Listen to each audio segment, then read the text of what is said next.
நாங்க கொடைக்கானல் வந்தது என்னோட ஹஸ்பண்டோட பர்த்டேக்கு தான். இந்த அழகான மார்னிங்ல அந்த கொடைக்கானல்ல மலை உச்சியில செம்மையா இருந்துச்சு. ஸோ அவங்க ரெஸ்ட் ரூம் போயிருந்தாங்க. அதுக்குள்ள ஒரு குட்டி கிஃப்ட் எடுத்து பெட்ல வச்சுட்டேன்.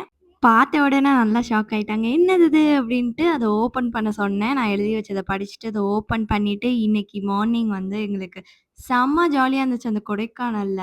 இந்த மாதிரி ஒரு அழகான மார்னிங் திருப்பி கிடைக்குமான்னு தெரியல. ஏன்னா, அவ்ளோ சூப்பரா இருந்துச்சு.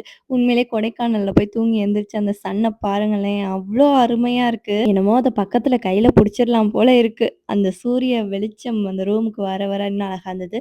ஸோ அந்த ஸ்வெட்டர் வந்து இந்த கிளைமேட்க்கு நல்லாருக்கும் அப்டி சொல்லி வாங்கியிருந்தேன். இதெல்லாம் முன்னாடியே பிளான் பண்ணி வச்சது. ஸோ தேங்க் யூ சொல்லிட்டேன். என்னோட பாப்பாவையும் குளிச்சு ரெடி பண்ணிட்டு, மார்னிங் பிரேக்ஃபாஸ்ட் வந்து இங்க ஹோட்டல்ல வந்து அவங்களே குடுத்துருவாங்க. ஹோட்டல் ரென்ட் அதெல்லாம் கேட்டிருந்தீங்க. ஹோட்டல் ரென்ட் வந்து 3000 பிளஸ் ஃபுட் சார்ஜோட 500 எக்ஸ்ட்ரா 3500 குடுத்துருந்தோம். ஃபுட் அருமையா இருந்தது அங்க. நம்ம வந்து என்ன கேட்டாலும் செஞ்சு தருவாங்க. ஒரு ஆம்லேட்டும், பூரியும் எக்ஸ்ட்ரா கேட்டிருந்தோம். அதுவும் பண்ணி குடுத்தாங்க. அப்புறம் ஒரு டீ கேட்டுட்டு இன்னைக்கு மார்னிங் செம்மையா போச்சு. ஸோ இதுக்கப்புறம் என்ன ஆச்சுன்னு மறக்காம பாருங்க. இதே மாரி நெக்ஸ்ட் வீடியோல பார்க்கலாம். அதுவரைக்கும் டாடா பாய்.